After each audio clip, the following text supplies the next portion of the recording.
Halo kawan FH, selamat datang kembali di FHUB Podcast bersama saya Sahasika. Nah, senang sekali bisa menyapa kawan FH kembali.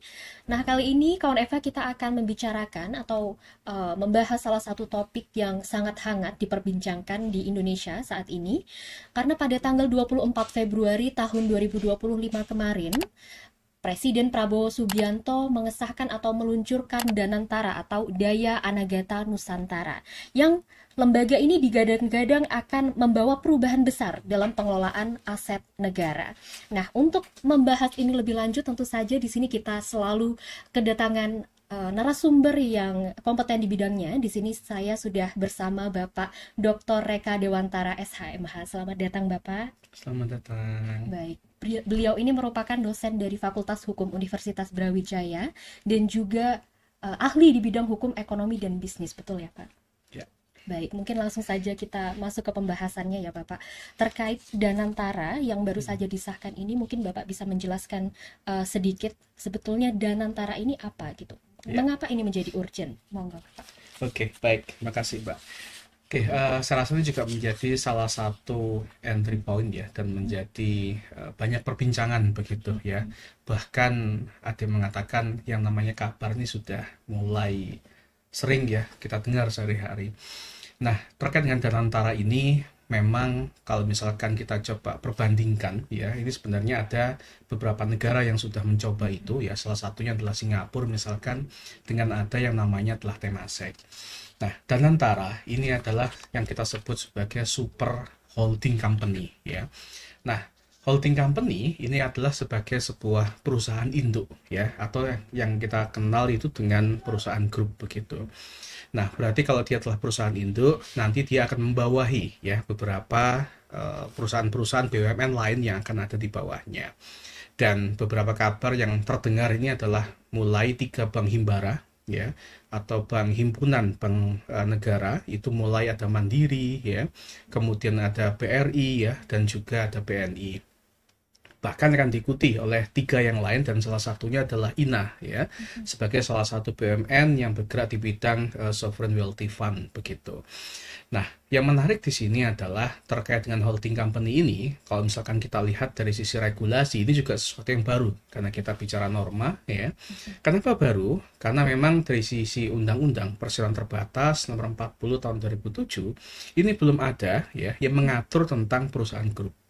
Ada salah satu pasal pun itu hanya mengatur terkait dengan posisi anak perusahaan ya. Tetapi apa itu anak perusahaan ya, bagaimana kemudian terkait dengan tanggung jawab dan sebagainya, ini memang belum diatur. Nah, dengan munculnya ya Undang-Undang Nomor 1 tahun 2025 ya, itu tentang perubahan ketiga ya, perubahan ketiga ya, terkait dengan Undang-Undang BUMN Nomor 19 tahun 2003. Wah, ini muncullah yang disebut sebagai super mega holding seperti itu. Baik, tadi disebutkan bahwa regulasi yang mengatur mengenai Danantara ini merupakan perubahan terhadap Undang-Undang BUMN. Ya. Ini kemudian menjadi pertanyaan juga bagi pemerhati hukum juga, bagi mahasiswa hukum juga. Mengapa kemudian yang diatur itu Undang-Undang BUMN, sedangkan tadi sudah disebutkan sama Bapak bahwa di dalam undang-undang atau peraturan mengenai perseroan terbatas ini belum ada. Kenapa kemudian ini dimasukkan ke dalam perubahan undang-undang BUMN? Nah, itu juga saya rasa menarik ya kalau kita lihat dari sisi hukum ya. Nah, berarti kalau kita lihat memang regulasi terkait dengan ini, kenapa kok munculnya malah di Undang-Undang BUMN? Kalau kita lihat di Undang-Undang 40 ya tahun 2007 tentang perseroan terbatas maupun perubahannya di Undang-Undang Cipta Kerja nomor 6 tahun 2023, memang kita lihat di sana BUMN ini sebagai salah satu perusahaan ya atau perseroan yang memang dia memiliki beberapa keistimewaan ya. Salah satunya adalah terkait dengan pendiriannya, memang kita katakan tidak perlu harus berdasarkan pada perjanjian ya. Padahal kalau 40 2007 ya itu harus berdasarkan pada perjanjian. Ya, meskipun memang dengan adanya Undang-Undang 6 tahun 2023 ada perseroan perorangan ya. Nah, yang menarik adalah kenapa Undang-Undang BUMN ini yang kemudian menjadi dasar.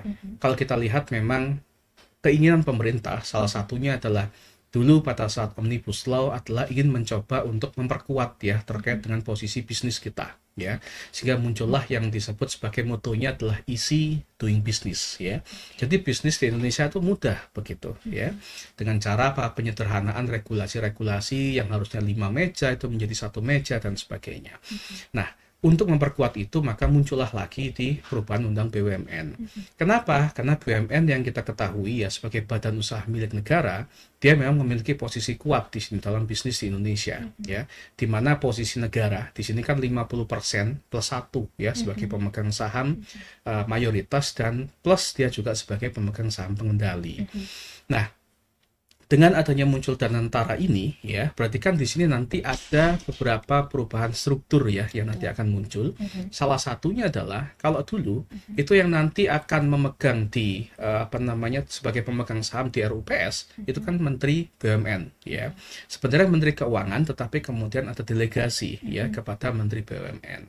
Nah, tetapi dengan adanya Danantara ini maka nanti akan ada perubahan fungsi kewenangan ya atau authority. Apa perubahan itu? Berarti secara atributif ya, kita lihat di sini kalau dulunya yang namanya fungsi regulator ya sekaligus operasional itu kan ada di Menteri BUMN.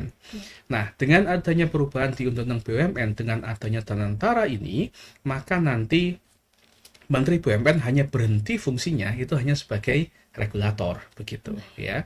Nah, tetapi nanti terkait dengan operasional gimana? Nah, ini operasional nanti akan totally itu dipegang oleh yang kita sebut sebagai Danantara sebagai holding company-nya. Dan saya rasa juga menarik adalah di sini berarti nanti dalam terkait dengan proses bisnis ini ada beberapa keistimewaan ya. Apa istimewanya? Kalau dulu kan sebelum adanya perubahan Undang-Undang BUMN kan masih terganjal dengan adanya Undang-Undang Keuangan Negara ya nomor 17 tahun 2003 maupun Undang-Undang Perbendaharaan Negara yang menyebutkan bahwa jika misalkan ada keuangan terkait dengan penyertaan modal negara kepada BUMN ya atau perusahaan negara, maka ini masih menjadi keuangan negara ya. Dan itu kemudian dirubah dengan adanya perubahan pertama ya terkait dengan Undang-Undang BUMN. Nah, sehingga saat itu kan terkait dengan BPK, kemudian ada yang mengatakan berarti yang namanya BUMN itu nggak bisa melaksanakan yang namanya good corporate governance ya, tapi dia hanya bisa good governance. Kenapa? Dia hanya ngelola itu keuangan sebagai apa? Kekayaan dari negara. Nah, sehingga kemudian ketika terjadi kerugian, yang ditanyakan apa? Oh, berarti ini adalah kerugian negara, padahal kan tidak. Nah, jadi dengan adanya perubahan ini memang mengakomodir terkait dengan itu.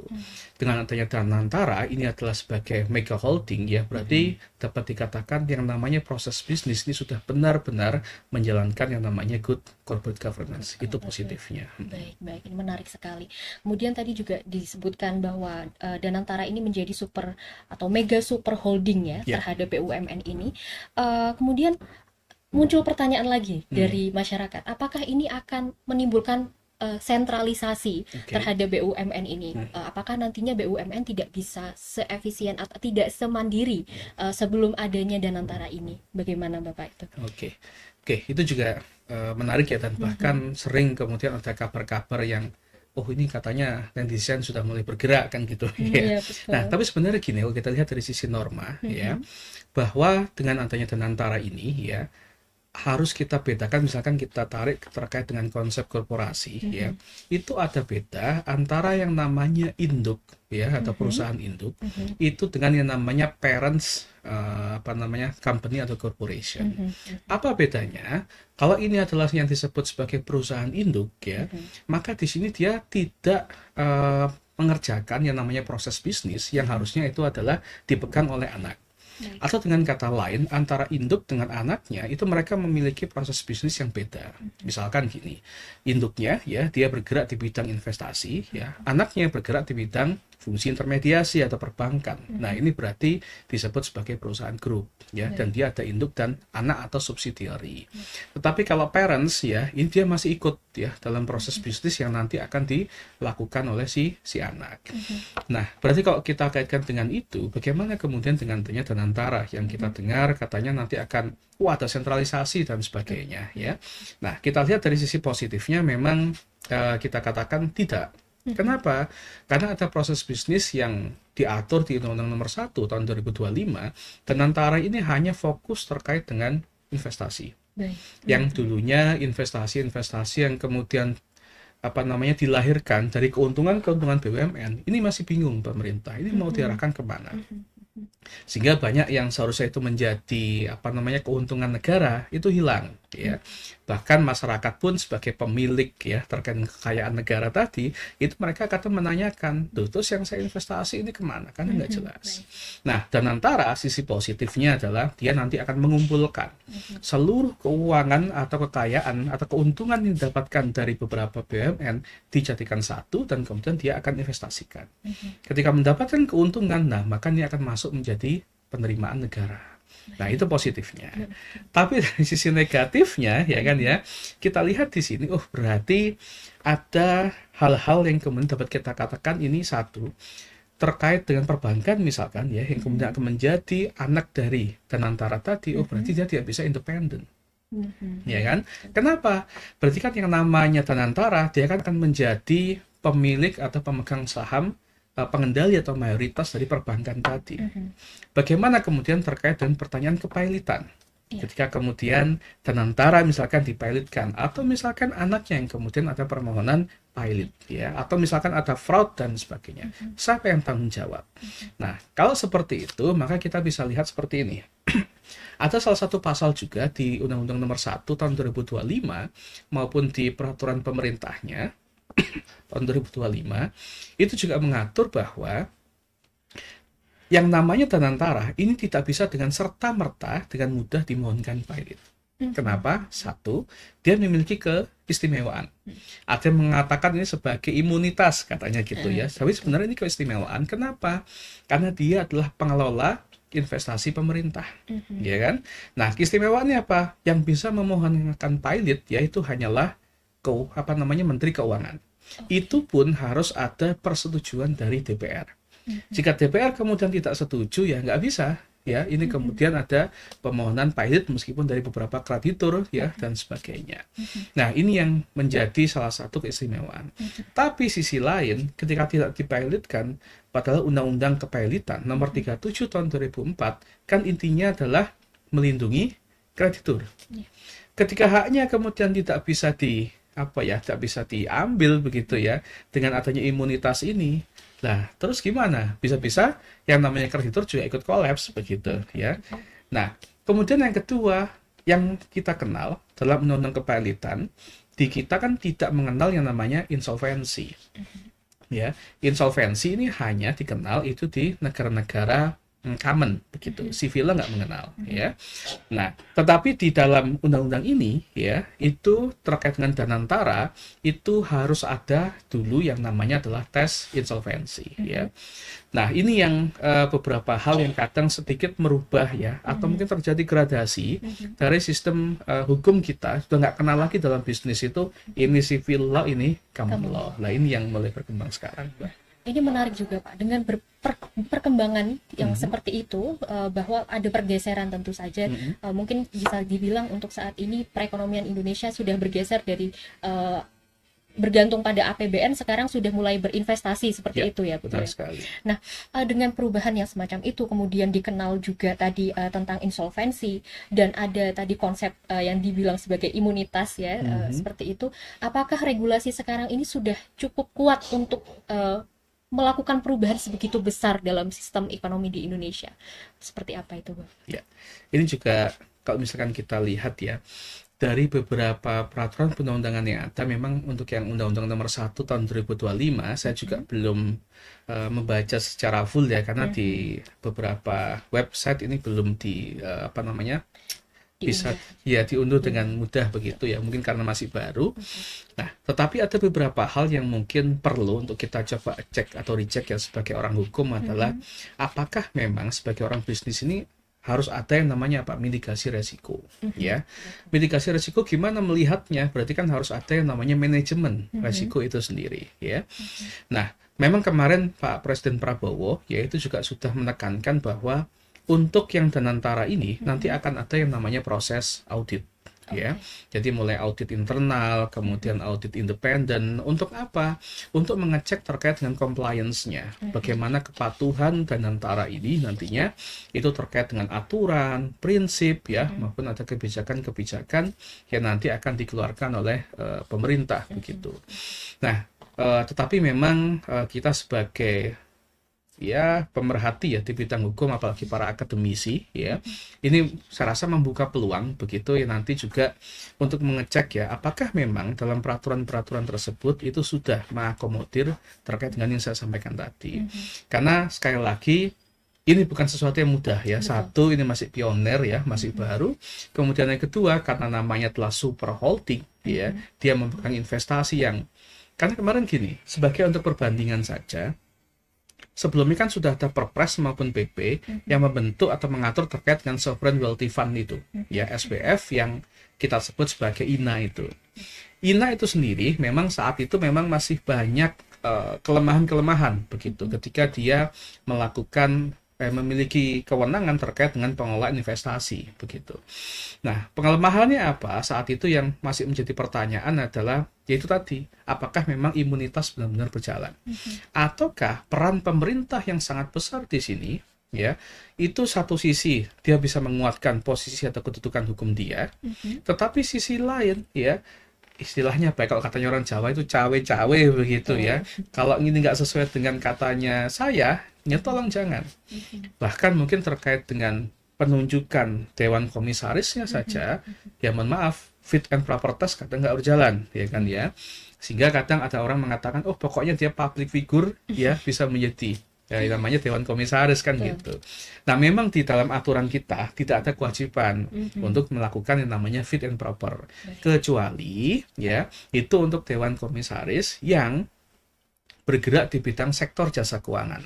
Atau dengan kata lain, fit and proper bagi dewan komisaris ini hanya ada pada lembaga-lembaga keuangan atau perbankan yang diatur dalam peraturan otoritas jasa keuangan begitu. Nah, tapi tidak dalam hal untuk yang non ya bank atau lembaga keuangan. Nah, ini kan menjadi salah satu menjadi PR begitu untuk memperkuat ya posisi hukum dari sebuah Danantara itu. Gitu. Ini tentu saja juga masih memerlukan pengawasan lebih lanjut, kajian lebih lanjut juga terkait peraturan ini sebetulnya sudah cukup kuat atau belum gitu. Dan apa masukan-masukannya nanti ke depannya. Mungkin nanti kita akan bahas untuk itu. Tapi saya ingin bertanya juga terkait Danantara ini tentu tidak hanya mempengaruhi BUMN, tapi juga investor maupun swasta begitu. Investor asing juga di Indonesia. Itu bagaimana dampaknya Danantara ini terhadap investor maupun swasta. Oke. Ya, menarik sekali ya pertanyaannya. Ini memang apa ya? Ya kita harapkanlah sebagai salah satu tujuan ya visi atau misi terkait dengan pendirian dari Danantara ini adalah memang memperkuat terkait dengan investasi dan meningkatkan terkait dengan penerimaan. Nah, tetapi memang satu sisi bagaimana ini nanti akan pengaruhi ya terkait dengan sektor swasta. Nah, sekarang gini, yang menjadi pertanyaan adalah siapa saja yang kemudian nanti akan menjadi investor, ya.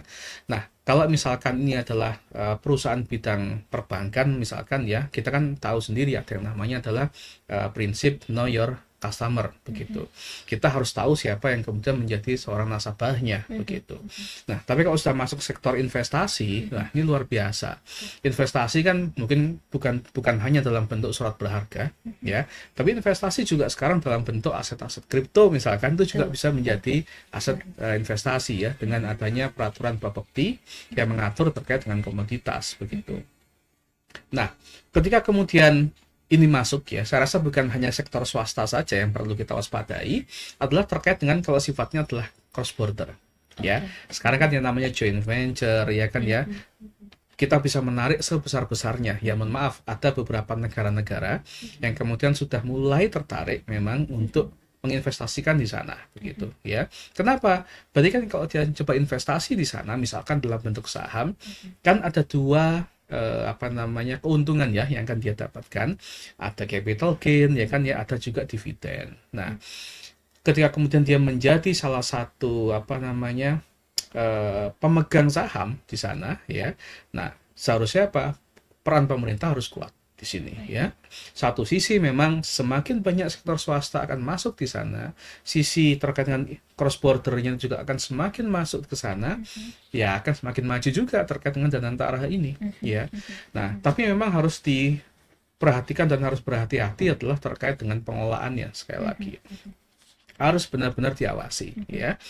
Nah, kadang juga kemarin yang menjadi perhatian adalah siapa orang-orang yang kemudian akan menjadi ya mulai pengurus ya kan ya, kalau kita katakan mulai pengawasnya, terkait dengan komisarisnya, direksinya dan sebagainya.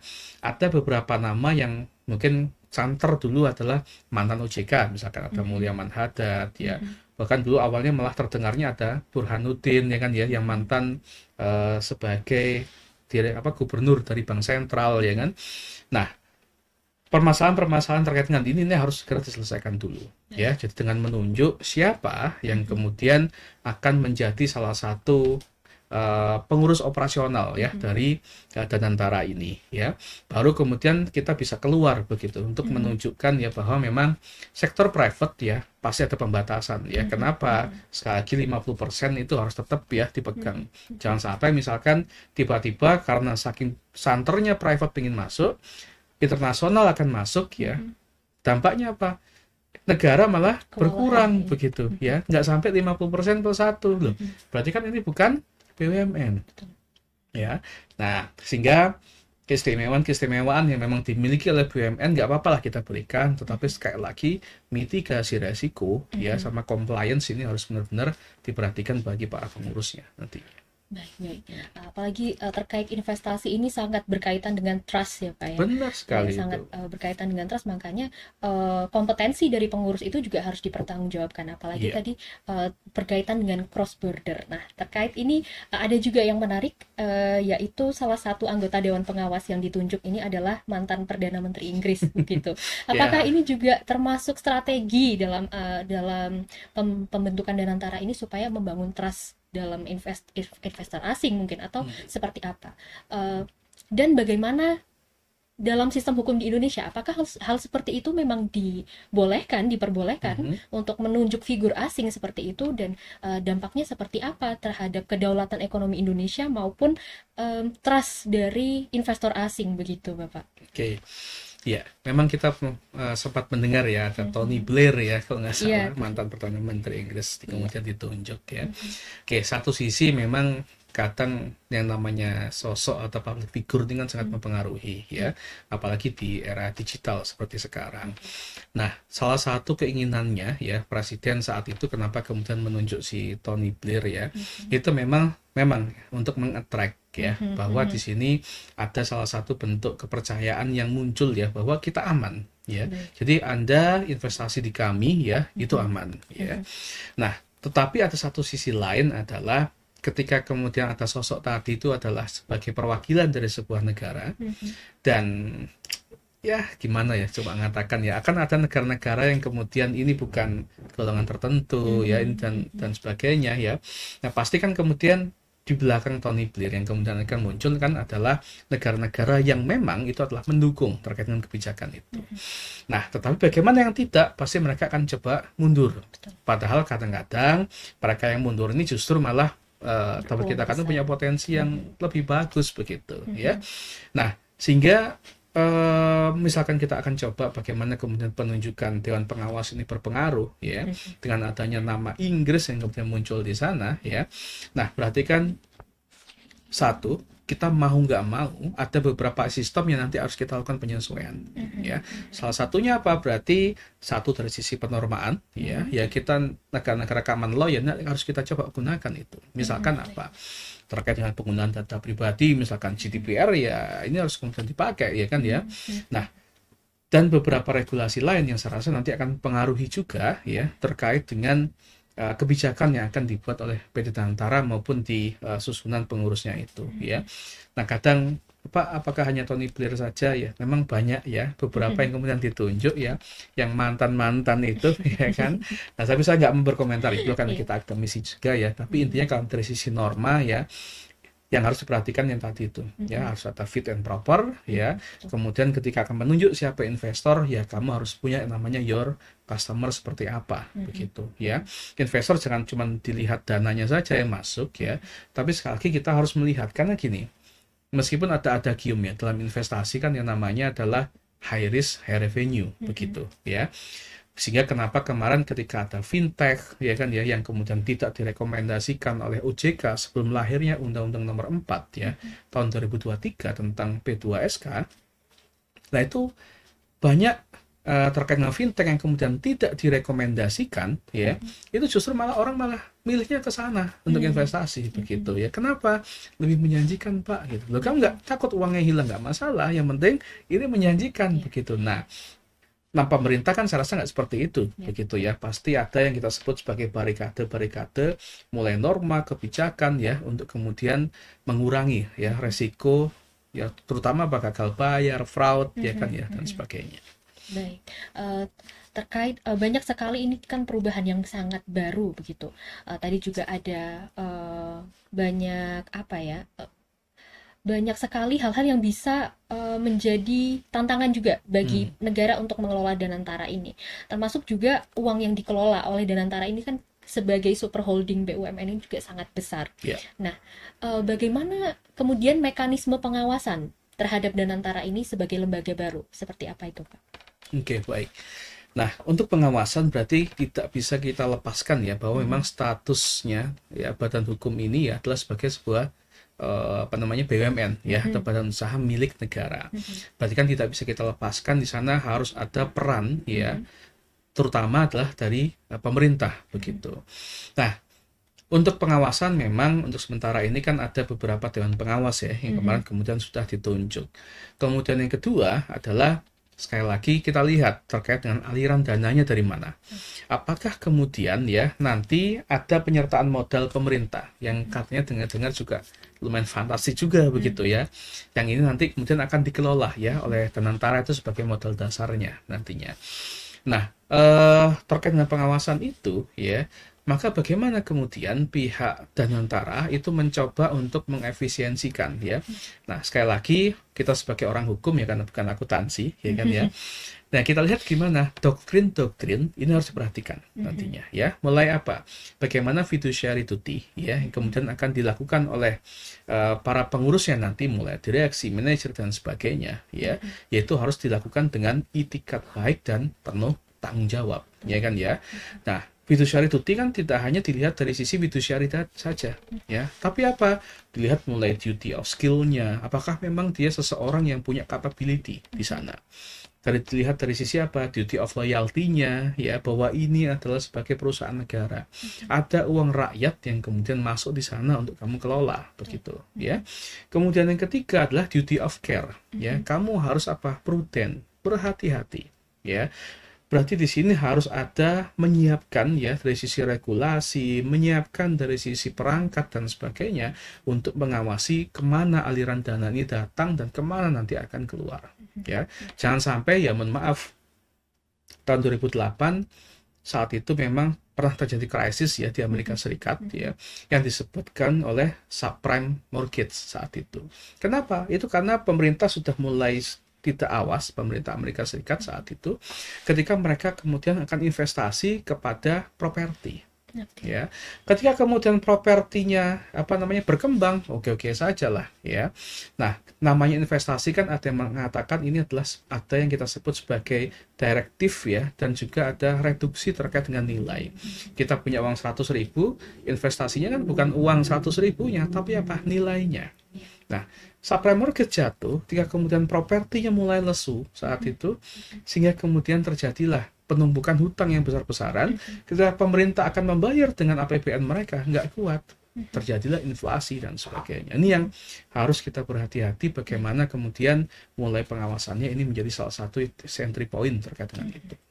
Baik, menarik sekali. Mungkin ini pertanyaan terakhir nih Bapak. Ya. Bapak sebagai akademisi di bidang ekonomi, Mhm. hukum ekonomi dan bisnis, bagaimana Bapak ini menilai atau melihat prospek dari Danantara ini beberapa tahun ke depan? Mungkin 5 tahun ke depan, 10 tahun ke depan, seperti apa? Oke. Kalau untuk dari karena ini masih pionir ya, kemarin kita katakan, karena sekali lagi regulasi kita memang belum mengenal ya terkait dengan itu, baru kemudian adanya Undang-Undang 1 2025 ini melahirkan sebuah paradigma baru ya terkait dengan yang namanya holding company ini ya. Nah, maka di sini satu sisi kita katakan oke lah, ini adalah prospek begitu ya di dunia bisnis ya. Dan ini saya rasa juga sejalan begitu terkait dengan keinginan pemerintah ya untuk meningkatkan pendapatan. Sehingga nggak hanya efisiensi saja ya kan ya, kemarin sempat rame ya kan ya, tapi bagaimana kita bisa meningkatkan pendapatan ya. Oke, tapi satu sisi sekali lagi sebagai akademisi kita harus tetap memberikan ya. Jika misalkan saya sebagai orang hukum ya kan ya, berarti norma atau regulasi yang kemudian nanti akan kita perhatikan. Jika ada norma-norma yang kemudian tidak sesuai dan bertentangan, ya sudah, kita kan harus melakukan yang namanya judicial review begitu ya. Karena undang-undang ya sudah, kita bisa mengajukan ke Mahkamah Konstitusi ya. Tapi bagi akademisi lain misalkan di bidang akuntansi, ekonomi dan sebagainya, saya rasa bisa kemudian nanti akan melakukan pikiran-pemikiran kritis ya untuk pengembangan yang namanya micro holding ini ya.